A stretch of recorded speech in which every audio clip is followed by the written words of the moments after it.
Oke, selamat pagi. Bertemu kembali dengan saya Eko Aris dari program studi Mekatronika, Fakultas Vokasi, Universitas Sanata Dharma Yogyakarta. Nah, hari ini saya berada di lab robotika. Nah, kita hari ini akan diskusi tentang perhitungan. Ya, perhitungan yang ini sangat penting aplikasinya di lapangan atau di industri. Ya, perhitungannya apa? Yaitu adalah perhitungan untuk mengkonversikan frekuensi dalam satuan hertz menjadi kecepatan translasi dalam satuan meter per detik untuk motor AC 3 pas kita. Oke. Nah, di belakang di sini sudah ada beberapa catatan yang nantinya akan membantu diskusi kita. Nah, kita mulai dari rumus yang ada di sini. Nah, ini sangat penting untuk diketahui oleh kita semua bahwa motor AC induksi 3 pas kita itu perhitungan kecepatannya putar itu dalam satuan RPM itu kita bisa menghitung melalui dua rumus yang ada di sini. Yang pertama adalah NS, yaitu kecepatan sinkron, itu 120 dikalikan frekuensi dibagi dengan jumlah pul. Jadi kalau kita menggunakan motor AC yang 3 pas yang sinkron, maka ini kita bisa menghitung langsung kecepatan sinkronnya adalah dengan menggunakan rumus yang ada di sini. Jadi kalau di sini frekuensi listrik di Indonesia ini adalah 50 Hz dan jumlah pulnya adalah 4, karena motor yang paling banyak dipakai di industri itu jumlah pulnya adalah 4. Itu bisa 2, bisa 4, bisa 6 dan seterusnya. Tapi yang paling banyak itu adalah 4. Jumlah pul itu artinya kutub magnet yang ada di kumparan yang ada di rotor itu akan muncul 4 kali setiap fasenya. Jadi ada fase RST, maka R itu nanti di situ ada 4 kutub yang muncul di situ. Nah, kalau kita menggunakan rumus di sini, maka ketemunya adalah 1500 RPM. Ini adalah kecepatan sinkronnya. Sedangkan kalau kita yang paling banyak dipakai di industri itu adalah motor AC induksi 3 pas. Itu adalah motor asinkron, di mana kecepatan rotornya itu sedikit lebih lambat dibandingkan dengan kecepatan sinkron karena adanya slip. Nah, kita bisa menghitung slipnya. Misalnya kalau saya lihat di nameplate motor yang ada di kampus, itu kecepatan sinkronnya, kecepatan realnya yang ada di nameplate itu 1350 rpm. Maka kalau kita lihat di sini berapa slipnya dari motor kita, motor induksi kita, itu kita menggunakan rumus yang ada di sini. Bahwa NS ini kecepatan sinkronnya, itu 1500 dikurangi 1350 dibagi 1500 dikalikan dengan 100 sehingga ketemunya adalah 10%. Ya, dalam hal ini motor kita memiliki slip 10%. Ya. Nah, berbeda dengan kecepatan yang ada di sinkron. Di sini kecepatannya asinkronnya sedikit lebih lambat. Itu. Nah, kemudian kita lanjut ke bagian yang ada di sini. Kalau kita motor listrik itu kan fungsinya sebagai aktuator, ya, aktuator yang ada di industri. Nah, kita harus tahu kebutuhan sistem atau gerakan yang ada di industri itu ada berbagai macam sistem gitu ya, yang dimana di situ itu bisa dibagi menjadi dua tipe gerakan. Satu adalah gerak putar dan satu adalah gerak lurus, gitu ya. Kita tahu motor kita kan gerakannya putar. Nah, di sini kebutuhan di lapangan itu adalah ada yang gerak putar. Maka kalau gerak putar dihubungkan ke motor di sini, motor langsung kita hubungkan, maka akan langsung muncul gerak putar yang ada di sana. Ini juga ada misalnya untuk pompa dan sebagainya. Itu ada meja putar, ada pintu gerbang yang buka nutup di sini, misalnya untuk palang kereta atau pintu gerbang yang ada di rumah sakit itu ya. Kita untuk parkiran yang ada di rumah sakit itu kita menggunakan gerak putar. Lengan robot, artikulasi itu juga gerak putar. Nah, terus kemudian kita lihat juga banyak pula gitu ya, dan juga banyak itu gerakannya adalah gerak linier atau gerak lurus. Misalnya konveyor, itu kan gerakan lurus. Elevator itu gerakan lurus naik turun. Eskalator gerakan lurus juga meskipun dia miring. Ini sama dengan konveyor tapi dia miring gitu ya. Terus kemudian ada pintu gerbang yang dia buka nutupnya maju mundur seperti ini, itu juga gerak lurus. XY table juga gerak lurus.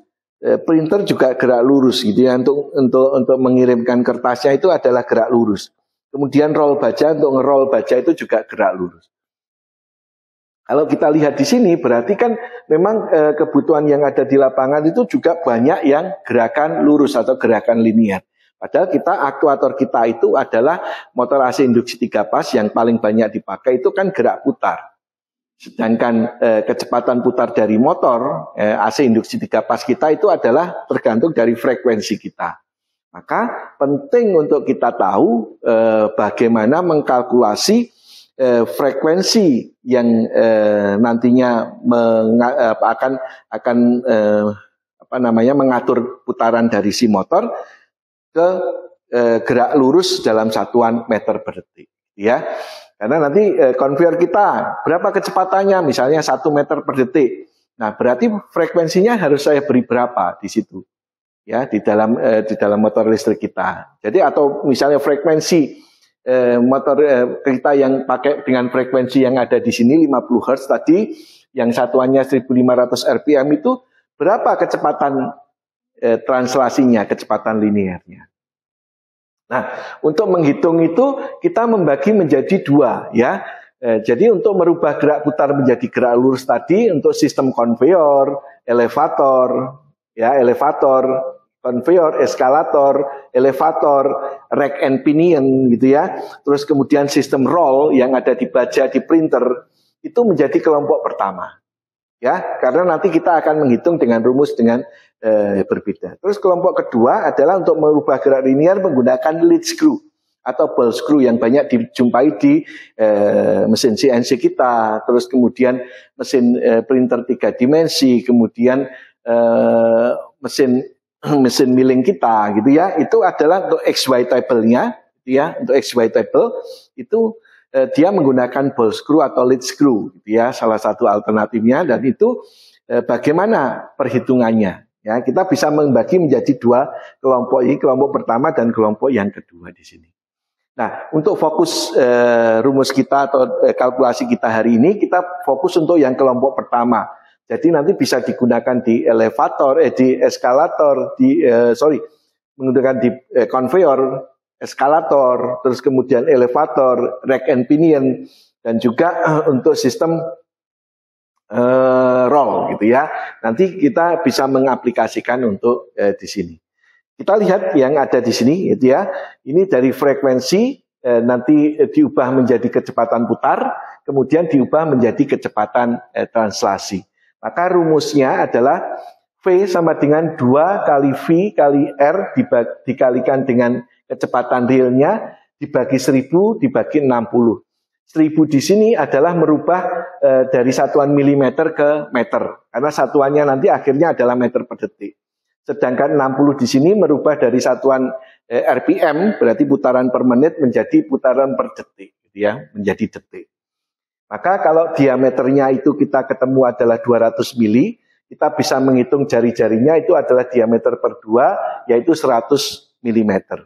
Terus kemudian frekuensi, misalnya kita mengatur frekuensi motor pakai inverter, itu 40 Hz gitu ya. Berapa kalkulasi kita? Kita bisa menghitung kecepatan sinkronnya, yaitu 1200, ya, 120 dikalikan 40, dibagi jumlah pole-nya 4, 1200, terus tadi slipnya adalah 10%, maka kita masukkan untuk slipnya 10%, kecepatan realnya adalah 1260 RPM. Kemudian di sini kita masukkan ke rumus yang ada di sini, yaitu kecepatan translasi 2 kali Pi kali radius kali RPM, kemudian dibagi 1000 dan 60, ketemunya 13,2 meter per detik.